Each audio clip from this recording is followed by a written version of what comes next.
Well, we have a couple guests from the Orange County Fire Authority today. One you certainly know, Steve Concialdi, the PIO and captain. Nice to have you here again. Thank you, Ken. And you brought along Division Chief Brian Bryce. I know you've been on before. It's nice to have you back. What is your, as far as your division that you look over, is it South Orange County here? Yeah, it's I'll call it the southwest portion of Orange County. I serve 5 different cities, Laguna Woods being one of those, and Aliso Viejo, Laguna Hills, Lake Forest, and Laguna Niguel are the others. Okay. So we kind of have a good regional approach to it. Yeah, you certainly do. It's nice to have you on. The first thing we're going to talk about today is not a pleasant subject, and I'll tell you, it's we're going to talk about the drownings that we've had in this county so far this year. And to exemplify this is that yesterday, Steve sent me a graphic, we're going to show that, sent me another one because it was updated, and then sent me a third one. I don't know if I had the third one on. This is a little hard to see because the numbers are so tiny, but we wanted to bring this up. But even in the course of yesterday, you had to update these statistics that you don't want to update. Right. Well, we had an 18-month-old, he found his way into the backyard. Mm-hmm. Again, if you have grandkids, children, you know how quick those little guys could get out. And Mom was inside, and he made his way through a back sliding glass door, and they're attracted to the water. They want to play. They're used to playing with Mom or Dad or their brothers and sisters, and he doesn't know any better. And so he either fell in or he jumped in. Well, unfortunately, he doesn't know how to swim. Yeah. So Mom realized he wasn't in the house, went directly to the pool, and she found him underwater. So she pulled him out. She pumped on his stomach a little bit. She attempted some sort of CPR, and he started vomiting and coughing up. But yeah, so when I sent the numbers, so we're right now at a total of 47 incidents in Orange County, and 18 of those have been fatal. So that's an awful lot of drowning calls. But as you could see, they not only affect the small children, but for the adults 50 years or older, out of those 18 fatal, 7 of those are adults that are basically swimming alone. That's why our tagline is prevent drowning, never swim alone. Yeah. And Brian, this has to be one of the most heart-wrenching things to have to go out on a call on really for any age. Yeah, it's never easy, whether it's a senior or whether it's a child. It's very difficult to see that for something that we know is so preventable. As Steve just kind of equated that story. So if there was a barrier there, something that would stop the child from getting through that, that helps alone. But again, and also in the senior community that we have here in Laguna Woods, we're adults and we think we have that strength and we know how to swim and we're feeling confident. But it's striking how many of those are in spas and how many of those are in bathtubs as well. So it can occur anywhere and it occurs silently.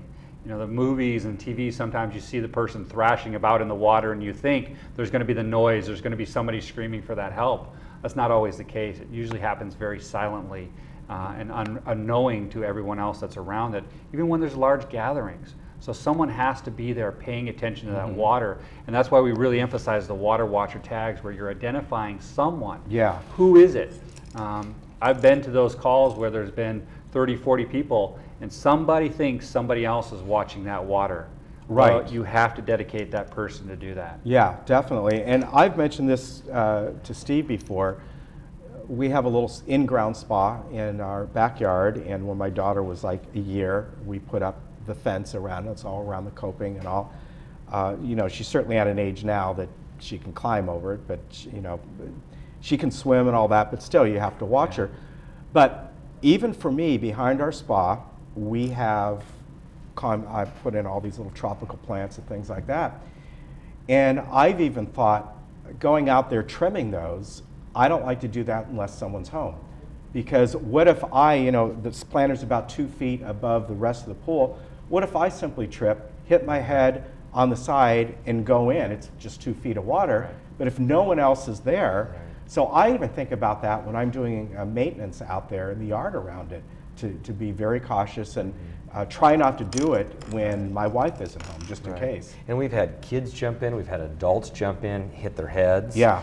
We've had workers that were working around a pool or a spa, something happened and they fell in, so it does happen. Let's turn to some good news when it comes to swimming here and around pools. This is a special program that is being done with the OC Fire Authority, the Fireman's Fund, and surprisingly, the Australian swim school.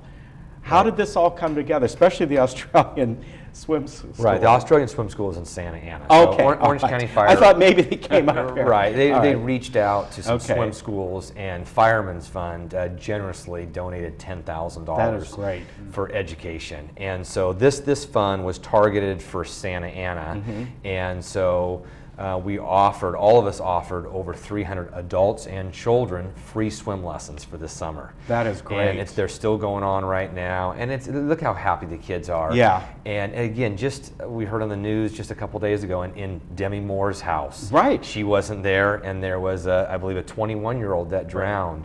Well, if he possibly had swim lessons as a child, maybe he would have known how to swim, because they said that he didn't know how to swim, and something happened. So that's why if we teach children at a young age to swim, or to be able to get to the side, or be able to float, or be able to get their head above water and call for help, that might save some lives. But we're seeing a lot of these kids, and we've had too many of them. They're just, again, attracted to the water. They want water's playtime. They go there, and that's why the barriers, like you said. And if I can just jump on what Steve is saying, swim lessons is one piece of it. The barriers are another piece. The watcher tags. So it's not one thing alone, and Steve knows as well that it has to be all of these things, and we have to raise that awareness and change that behavior of how we approach it. And that's why we're happy to partner with Fireman's Fund and the donations that they're giving us to take care of one component of it, and that's the swimming lessons. Yeah. So we strengthen that, and now we can hopefully get out to our senior community and let them know, hey, it can happen to you as well. It's not just the children, so make sure you have a partner with you, and dedicating those folks. And it's this combination approach, I think, that OCFA, our board of directors, is really focusing on across the county. I think that's wonderful. And we even have it in this community here. Sometimes they offer free swim lessons or very low cost swim lessons. And I think it's great. And we certainly know that certain communities, certain demographics, they don't have the ability to go out like people who maybe live in more upscale areas where they can go to the community pools, they can pay for swim lessons. This is an opportunity for them to learn how to swim. And like you said, just look at the smiles. Yeah, look, they're you having sent a other great time. pictures as well. I couldn't put them all up. But every single one of them, these kids are just having the time of their life. Right. And the key is there that they get the basics down, and along with all the other components that you said. One other question on that: are there, if somebody were to has a pool or puts in a pool, although with water the way it is, I don't know if they can, but is there a law saying you must have a barrier around it, or is it by city? I know some cities, pools can have to be set back a certain distance from a fence and things like that. But is there a law that you must have a fence around it? No. There's not. There's a law, basically, you have to have the exterior fence from people, but the isolation fence, as Chief Price talked about, there's no law about that. You have to have a warning device when you get your permit, when you open the door, but there's just one of those. It sounds an alarm. But Orange County Fire really encourages isolation fences between the home and that pool or spa, because that would save so many lives. And even though we've had 47 drowning calls, 18 of those have been fatal. Some of these other children are still not doing well. Yeah. And sometimes they do pass away later on the year or a couple years later, or they suffer some sort of neurological deficit that'll be life-lasting. Yeah. All right. We're good with the swim program. Now, let's get to some fires here, some brush fires. One happened in Laguna Canyon, which we know about here on July 3rd. I remember we were away, but we get your tweets, and also we saw that. And tell me about this fire. Was this contained to about 150 acres? No, this is about 15. Oh, about Just 15. just Okay, 15 it's the other one acres. I'm thinking of. Yes. So how did this start? Do you know? Yeah, I'll take care of that one for you. Yeah. So it happened, in the afternoon, and what had occurred is a downed power line had started. Oh, okay. So uniquely enough, when we talk about this fire, it's a fire I've been on multiple times. Laguna Beach fire has been there multiple times as well. So it started, and what I can say with the success of this came from the multiple jurisdictions coming together and working on this. So it happens right at the border of Laguna Beach. It's in the state responsibility area, so you have the state fire agency that has responsibility for that. So by all of us coming together, including the Sheriff's Department, Laguna Beach PD, the parks folks, we came together in this, what we call unified command. We were able to contain it to those 15 acres and not let it get to the point to what was really threatening our homes. And as you can see from the picture there, because it's the state responsibility area and that threat to those homes, we ordered aircraft immediately. And that played a huge part in keeping that contained to those 15 acres. And that if you look at the pictures, and it's really tough to see, but that is almost a straight up and down cliff kind of area. And those crews had to make their way up there, pulling the hose in the heat, and did a remarkable job of putting that fire out. Yeah, they certainly did. And then a few days later, I know you had one on July 4th, Laguna Hills fire. And where was that? This is the 241 fire. Where was Laguna Hills fire? Laguna Hills was back up behind the Caminitos area, kind of is actually right in the city of Irvine proper, but the reporting location was in Laguna Hills. Again, kept small to about 100 by 100 spot, but I think the key takeaway, it was started by fireworks. Yeah. Fireworks that are illegal in Southern California, or South Orange County, I should say. So that was the cause of that. And also on the July 4th, we had a fire up in Chino Hills State Park, right behind Yorba Linda, that was right behind the homes as well. And that occurred right after the fireworks by the local residents again. And we can't strengthen enough the message. Even though they say safe and sane, there is no such thing as a safe and sane. Yeah, and then was the other one up near us, I forget what day it was, by Tijeras Creek, by the golf course. Off Antonio, I think, right? Well, we had a series, and it was on 4th It was of just July. like, There was four. There was a home in Santa Ana, a home in Stanton that were destroyed because of illegal fireworks, and then the Yorba Linda fire and the Laguna Hills or Irvine area, all within just a short amount of time, starting about 9:30 that evening. And here's the one that was up on July 13th. I call it the 241 Santiago Road fire because it was right about there. How did this one start? Was this the one that was Caltrans? Right. Well, they were doing and I'm some not work. blaming them. Right, and they have to do that. That is Yes. vital. So they were working to reduce the vegetation next to the 241 and for access roads and everything. And unfortunately, since this is the 4th year of a pretty severe drought, the vegetation is so dry and moisture is so low in there. So they struck something hard. They did have a water truck with them falling by. But it just goes to show you when a fire does start how quickly it spreads. Even though there are guys behind and were trying to extinguish the fire, it quickly grew. It jumped over Santiago Canyon and then headed straight for Irvine Lake. And we only had a light breeze that day. It was anywhere between 5 miles an hour. Had some gusts of up to 15, but it quickly ran towards Irvine Lake. And here's a very good point when this fire happened. It was not a Santa Ana wind day. It was low breezes. You had a readied water supply, basically just yards away with Irvine Lake, and yet this grew to, was it 150, 200? It ended up being 214 acres. Yeah. And it happened at 10:45 in the morning. Right. It wasn't even that hot originally. No, it wasn't. And I noticed here, it's hard to see in these pictures, these are CAL FIRE helicopters and planes. Yes, Orange County Fire we had our helicopter up immediately. Okay. And then we always call in for more help. So we had up to 5 helicopters, and then 3 of the planes that were dropping retardant. So the helicopters dropped water, about 375 gallons, and then the planes could drop thousands of gallons of retardant. Yeah, but that's just an example of, as far as having a brush fire, you had probably the best conditions you could ask for at that moment to put it out, and yet it still grew. And you guys did a great job, everyone did. But when we get these Santa Ana winds coming up,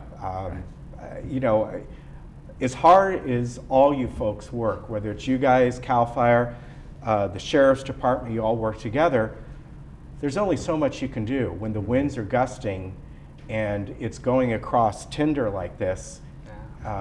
You guys do all you can just to make sure it doesn't hit structures, right? Correct. Yeah. And sorry to interrupt, Steve, but and that's where I think the citizens have such a great help to us. And I see them routinely from Laguna Woods and the surrounding areas out on Laguna Canyon when we issue those red flags and those fire patrol pieces of that. Their early detection is really what's going to make the difference.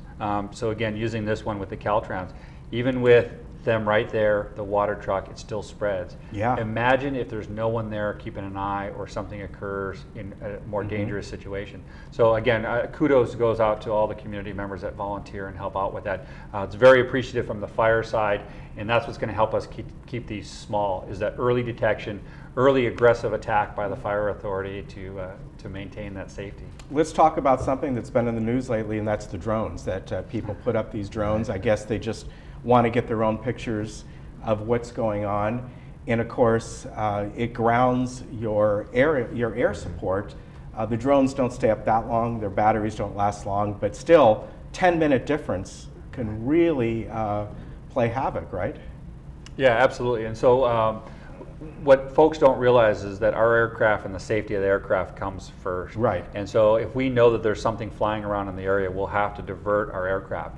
So by doing so, that 5 to 10 to 15-minute delay in getting water dropped, either supporting the crews that are putting in the hand lines, or at the head of what we call the head of the fire, where it's progressing, to slow that progression, can make a huge difference in containing it to 15 acres or to thousands of acres. And as you saw kind of in the fire in Cajon Pass, how devastating and how quickly that can change and shape and take its pathway and devastate all those cars. Would there have been a different attack had the drones not been there? I can't answer that 100%, but we know that it's having an impact. So one of the things that we're doing from the board of directors side is looking at what legislation is out there, because there's nothing that's regulating it. So we have an item coming to our board tonight talking about the various state legislation items, federal legislation, looking at ways that we can support that to better regulate that and make it stiffer, harder penalties potentially if that's found to be, so that we can decrease that and tell the citizens, please don't fly your drones. We know you want your pictures. We love the pictures, but there's other ways to get those. Please don't fly your drones in our areas. Are there fines right now for doing that? If you just something that says you impeded our folks from putting out this fire, just that alone, is there? So what we'll do is we'll try to issue a temporary restraining order for flying in the areas. What those exact penalties are, I don't have those numbers for you. But again, what this legislation will do is help bolster that piece of it, reinforce it. And I think a big part of that too is the education. I don't think the folks that are using the drones are doing it maliciously. I don't think they understand the impact they have. So I think the legislation, the constant talking about it like this, only gets that awareness out to folks, that people will start to realize that. And again, going back to the citizens groups, when they see that, they might be able to tell that person, you know what, if you do that, you're going to hamper the ability to fight this fire, so please don't do that. A little peer pressure. Right. Yeah, exactly. It's kind of like the lasers with the planes. Yeah. They've really cracked down on those for a number of years now because it affects the pilots, both in the helicopters and the planes. And so we're moving towards that because we have to keep these drones down. Yeah, and I think just in general, we're going to get more and more legislation about flying these drones even anywhere. You know, that's going to come forward, but as usual, the laws don't keep up with the tech. So hopefully we get there soon, and we'll see what this season brings. You know, we've gotten a decent amount of rain right now, which is good for July. I think we've hit a record here.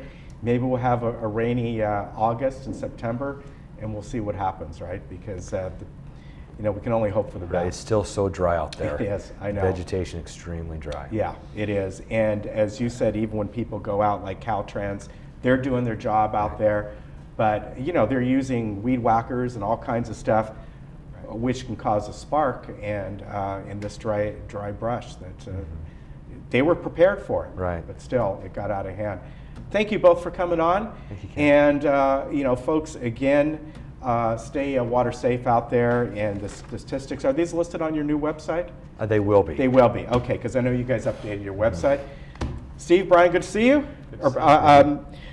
Bryce, Brian. Again, your area that you're here. I cover the city of Laguna Woods as their local fire chief. Then Laguna Hills, Laguna Niguel, Lake Forest, and Aliso Viejo. So kind of the southwest region there. All right. Good to see you. Folks, that's the end of the news today. Take care. We'll see you tomorrow.